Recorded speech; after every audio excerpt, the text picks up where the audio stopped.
Well, good morning and welcome back to our special Minnesota Live, a Better You show. Next here this morning, we are looking at how to better your home setup. And here to help us all with ideas to keep your rooms organized is Missi Mills. She's the founder of Clear Spaces Organizing. Good morning. Good morning. We're going to talk about decluttering, something I have to know about. I told you a couple of things off the air, things that I've collected through the years. Yeah. Why is it important to declutter for yourself? I think because when we have a lot going on in our physical space, it really impacts our mental well-being. So there's this concept of, a clear space creates a clear mind. And it doesn't need to be perfect all the time, but having a space for your things to go can really relieve a lot of mental stress and anxiety. That is true. I do think about that. If you enter someone's home, or if I enter a room like my 14-year-old son's room, I automatically feel like my blood pressure rising a little bit, right? Yeah. I just do, and I think that people do. It does have that like physical reaction with certain people, but I think that the idea for some people of tackling that can feel very overwhelming. Totally. Yeah. So we want to talk about some places to start that are not as overwhelming. Often if we go into a home with somebody, they might say, oh my gosh, the whole house needs help. Like we hear that all the time. And I'm like, great. So let's talk about spaces where you know there's stuff that you could already let go of. I think there's a lot of people who are like, maybe it's a spare bedroom or a garage or a closet or even a storage basement area where they're like, 50% of this could go. And I'm like, oh, okay, that's really helpful to know. Yeah. Or they'll say 25% of this, or I just need help getting through these piles. Like whatever it is, that's kind of your wiggle room. And so we want to try and figure out, I have this analogy that every home is a slide puzzle. You're seeing some before and afters, by the way. Sorry, we've been so engrossed. But, Oh my gosh, that's the same place? Yeah. That one's one of my favorites because people are like, I didn't even know there was a treadmill in there. You can barely see the treadmill in the back. That's what happens to most of them. Yeah. They become clothes hangers. Yes. They're really great clothes hangers, for sure. But if they do want to go to there's this idea of every home is the slide puzzle. And I created this analogy to talk to people about their homes. And so every home is its own slide puzzle. So they're different sizes, they're different shapes, but you have a limited amount of space within your home for your stuff.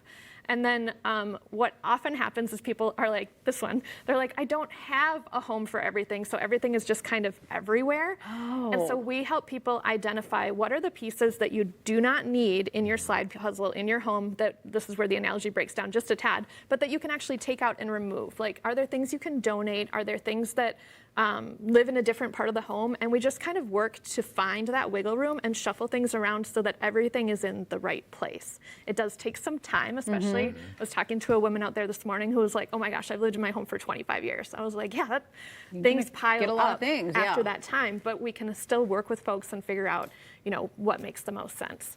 And the hardest part, I think, for anybody to do anything really around the house is just starting. Yeah. And once maybe you start, things will kind of roll along. It gets easier. So you want to start in a really low stakes area where you don't have a lot of emotional, like we were talking about really sentimental stuff off air. Don't start with your sentimental. It's a recipe for disaster. Start with something where you don't have a lot of attachment, like maybe a junk drawer or your sock drawer or the bathroom cabinets.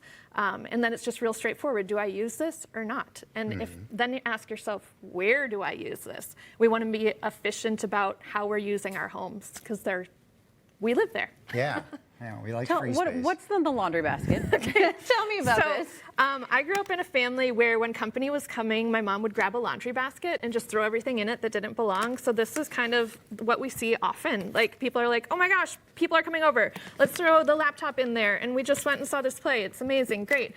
We've got some snacks in here and we were just at the beach. So let's just throw all this stuff together. Yeah, we've got one of those. And get it out of the way. And if they're really good at Tetris, you might find multiple laundry baskets full, right? Whoa. Okay, so I love that by your face, this is not an issue at your house. It's giving me anxiety.